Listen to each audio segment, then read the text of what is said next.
सध्या आपल्याकडे आता जो तुम्ही बघू शकता की जे भात शेती होती ते निघालेलं आहे, म्हणजे आपले जो राईस होता तो काढून झालेला आहे. जे हार्वेस्टर की होत्या त्या झाल्या खतम ना. आता परत एकदा खरीप सीजनला सुरुवात होत आहे, ते म्हणजे परत एकदा पावसाळी भात लागवड.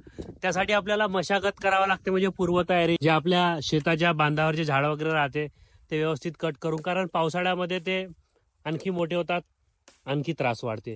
सो दॅट्स वाय आपल्याला ही पूर्व तयारी म्हणून करावी लागत असते शेतीसाठी. इथे परत एकदा पावसाळी भात लागवड होणार आहे. तसंच तुम्ही बघू शकता हे जे आपले बांधा आहे, आमच्याकडे याला म्हणते धुरे, हे सुद्धा साफ करावं लागते, कारण याच्यावर आम्ही लागवड करत असतो तुरी.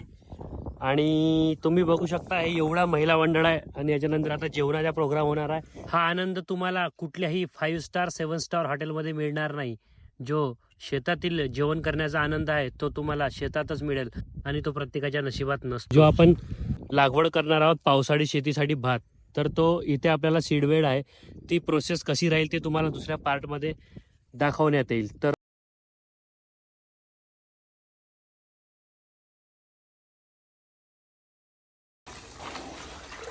हा इकडे